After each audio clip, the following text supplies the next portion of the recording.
A mother and father put their 3 kids to bed, left the house, and haven't been seen since. And they were said that they were going down to King's truck stop, which is actually where the Loves sits now. None of the employees from King's that night remember seeing them at all.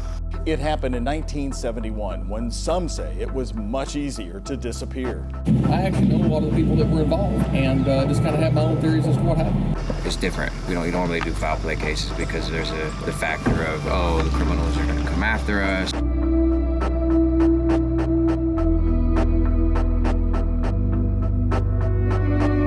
Martha, Sue, and Claude went out to dinner with some friends, just kind of like a little small gathering, came home, put their kids in bed. They had about $600 in a jar, which would be, I think they're saying about $3,000-ish now. The money was gone. And then they were said that they were going down to King's truck stop, which is actually where the Loves sits now. None of the employees from King's that night remember seeing them at all. They never saw them come in, never saw the car, never anything. After that, the kids woke up. Nobody was there. The parents were gone. Their car is gone. I mean, it's a galaxy. It's a huge boat of a car. Like, you're not gonna miss it.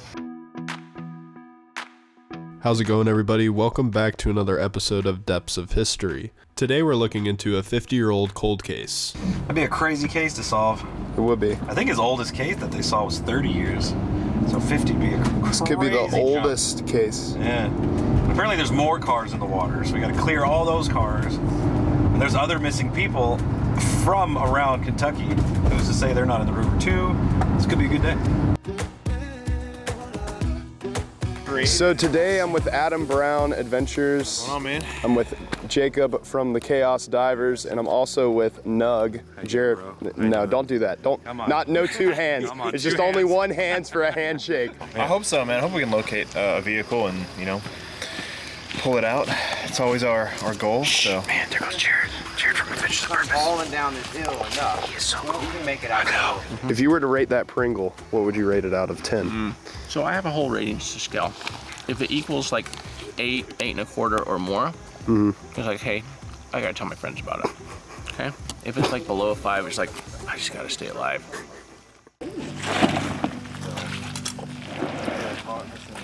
With situations like this, now that it's been 50 years past that event, I think the person who ever did this probably is not alive anymore. If they wouldn't have been so young, it probably would be closed by now. Yeah.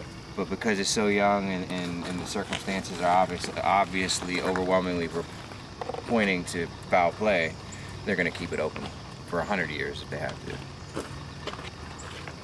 She was 27, he was 37 years old. It's different. We don't normally do foul play cases because there's the factor of, oh, the criminals are going to come after us, or our wives don't want us to get into all that. But in a case for 50 years old, the person who most likely did this is not even around anymore. Yeah. They're long gone. We're also accompanied by the Sheriff's Department, who have been very helpful in this investigation and have given us several locations to search. We are meeting up with some locals right now. We've got Graham, the diver here, and I apologize, Rogers. Constable Rogers. Constable Rogers. But this cold case is now 50 years old. The reason that I have some interest in this is because I actually know a lot of the people that were involved and just kind of have my own theories as to what happened. I personally believe they're either in Dorothy Lake or in City Lake. And there has been some diving and stuff done in those areas, but I don't really know to what extent. Down here at the City Lake, the dam is down there. Directly below that is where Laurel Lake starts. There's also some cars in the water there have been told. And during those years, that would have been an easy access point to drop a car in, hide a car. Back then, the lake was being built, to my understanding. I wasn't alive then, but the lake was being built, and the roadway was a little different there as well. So if someone these days was looking for a car that was underwater, most likely they would be looking at the wrong spot because it would be more toward the center of the lake. The bridge that crossed was in a different area. That's just my theory. Okay, so between the two of you, have you kind of mapped this out like that? All right, Jared has 3 or 4 dive teams today. We're going to keep everybody together. Should we separate it? Can I make this your case today? And we're here for you. What do you do? We saw on the spot that it was kind of, I want you guys to check it out for sure. It was an iffy spot to us. On one side of it, using the pan optics, it kind of looked like it was an A-frame, and you can see the quarter window of the car. And then we go around to the other side, and you can kind of see the same thing, but maybe a tree on top of it. And the thing about that position is it's on Dorothy Lake. And Dorothy Lake, there was a bridge there that burned. So once it burnt, the road was shut down. Nobody ever necessarily went to go look for the car because the bridge was gone and there was no really good access point to the road. Okay. So it sounds like it's our first area of interest, and I would say let's jump over there right now, get on that one. I'd say that I'll probably put my boat in the water, use some sonar, and that would latch right onto it. And then we'll start piecing together from there. That'll work. Perfect. Send me a drop or show me where we need to go. We'll jump over there. Staying over there. I'm going to be in and out today. I got several things going on. Okay. Yeah, I'll be around if you guys need me. Sounds good. Sounds like James would be a great point of contact. Absolutely. Appreciate it. Jeremy, exploring with Nug, has actually been following the trail of a lime green car that went missing. I was trying to do my own research for this case, so I didn't so I had as much information as I could. But an hour away from here, in I believe it's Barbersville, there is a missing person who went missing on their way to Michigan, and it's a lime green Geo Metro, and it's a 1 in a million shot. But who's to say he didn't run into something, and now he's in the river here? And It's on the way. That's a really easy car to spot too. It's like the hot pink Honda. Right. Yeah. You know, if we see a lime green Geo, we're on the right path. Okay. So everybody needs to keep that in mind today too, as we're out there doing sonar, looking for vehicles. We're not just looking for a deteriorated Galaxy, right? We're also looking for Galaxy, right? Yeah, 1967 Ford Galaxy 500. Yeah, so we're also looking for something that's going to show up a lot better on sonar, that's going to be more of a brighter. So keep that in mind today as well as we're out there searching. Right upstream from the dam, just right there where Sunny's is at, kind of adjacent. Yeah. I thought that'd be a cool place. I don't know how much it's been searched or what you think about that one. If I'm thinking correctly, the spot you're talking about would be the spot we were talking about that's got the gate on it. It kind of splits, that road splits. You got above and below the dam, and both are very plausible because below the dam there was a bridge there, similar to this one. We can put in another place called 312, and basically what's happened there is there's a new bridge for 312 road, the road called 312 runs, but there was an old bridge below that that's off to the side that a lot of people don't dive at, and supposedly there's some cars down there as well. Cool. So let's do this. Let's break into 3 teams. We got Jacob's team, we got Nug's team, and we got our team. Starting off at the first location today, we got Doug in the boat running sonar with our local team leader, is what we're going to call him today, Graham. They're going to start off running sonar, identify that vehicle. We think it's a vehicle that Graham spotted on his live scope, but we're running 3 different sonar units, down imaging, side imaging, and live scope. Doug's going to see if we can put eyes on it, put a magnet on it if it is, and then we're going to put divers in the water today.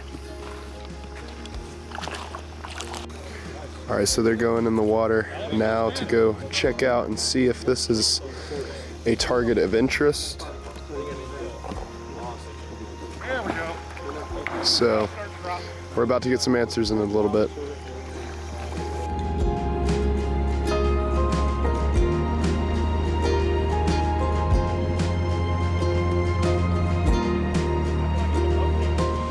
All right, so we've made it to the next location. Are you inflated? Whoa! Oh my! Jeez, man. We will now find out.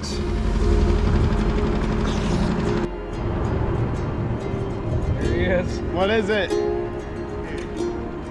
100%. A safe? It's a car. It's a car? It is attached to a hitch. It's attached to a hitch? You can feel the ball. Yeah, I think it's an upside down car. Because you can feel the hitch, and you can feel the hitch pin. But it feels like an upside down like truck, I would guess. Because that's what would have a hitch. But it's like it's like just the metal frame. You can't see anything. So when you was feeling around, you found the hitch? It's attached you find the tires to the hitch or anything? bar. And you can feel the 2 balls on the hitch and the hitch pin. Oh my gosh. 100% that's what it is. So you think it's a truck? That's the only thing that has a hitch on it. So it's not a trailer? No, because it's what what the trailer connects to. Alright. You can feel like the side of the vehicle. I'm thinking it's a truck. I'm pretty sure it's a truck. Really? Upside down truck. We get that tag off, we get that cop to run the numbers. Yeah. All right, so Jeremy and I are going back Now we're talking. To go get him some pliers to get the license plate off. We already have the first couple of numbers. Oh, I need one of these, man. Do you want to run into his truck and see if you can find her pliers? Yeah.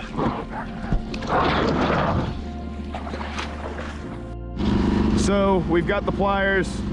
Now we're on the way. There he is. You got it? I got it. You got it? I don't know how I got this. Oh, wow, that's not old at all. 3351A. He's right about that. AP. What's the expiration? November 97. Or no, 97-3. Yeah, 1997. Dang. Wow. Dude. 3351 AP. Was that one of the numbers? I do not know. You got it? That's crazy. Wild. So it's definitely a vehicle. I don't know if that's a van or a truck or what, but All right, let's go find out. I'm excited. that's pretty crazy, yeah. Look at so we're you. gonna head back. Investigator Brown. It's awesome. And no one else wanted to dive because it's creepy and you can't see anything. Yep. Yep. Pitch black. You nailed it. Adam was able to find the license plate even though it was very murky down in the water. You can almost see nothing when you're down there, not even your hand in front of your face, even when you have a dive light. This was very harsh terrain and it was very bad visibility. So as you can see, our cars and everything are down there, and I'm headed up with Adam now up this little trail. Apparently there's a cave up here. Adam, tell the viewers how truly uneventful that was. Is this gonna make air? Yeah. Well, it was so exciting. We found this million-year-old cave. Not really. It was just rocks overhanging, but somebody was living there. That was kind of interesting. We made it back basically from the boat ramp where we were diving, and Adam and I wanted to check a couple of bridges over this way. So just take a look, like over behind us. There are the two pillars from the bridge, and then there's another bridge right down there. So I'm gonna make my way down. This is probably one of the most dangerous places I've ever walked down. That's awesome. And this is basically like a canal, man. It's pretty cool. We can see both of the bridges right here. This is probably the coolest spot we've been to all trip, man. Beautiful, man. Very It's a nice. beautiful thing. I'm sure there's gonna be some snakes in You think here. that'll fit my truck? Could. Maybe. You never know. Throw it on there and see. What in the world is this thing? You want to see my gun, man? Yeah, what'd you find? The gun. You ready for this? Yeah. Oh! That is super old and ancient. Golly. Yeah, Adam just got a old bottle, he says. It's got a nice color to it. Really? It's not hard to see, but it's blue. Oh, that is nice.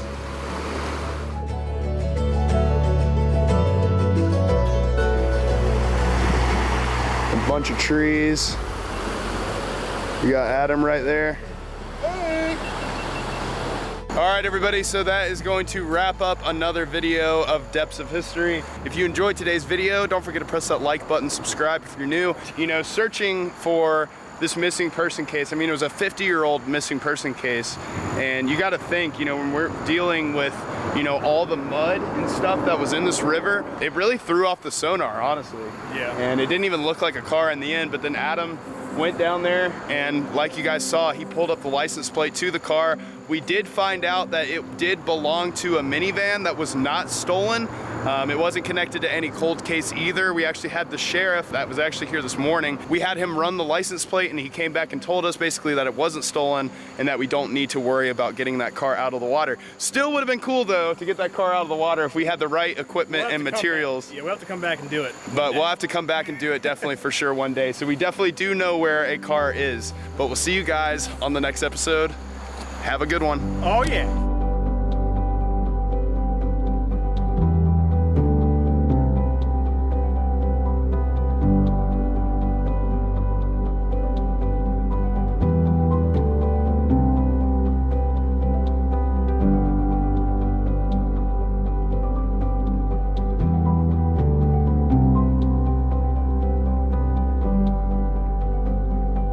Look, I've got a life jacket today too, so.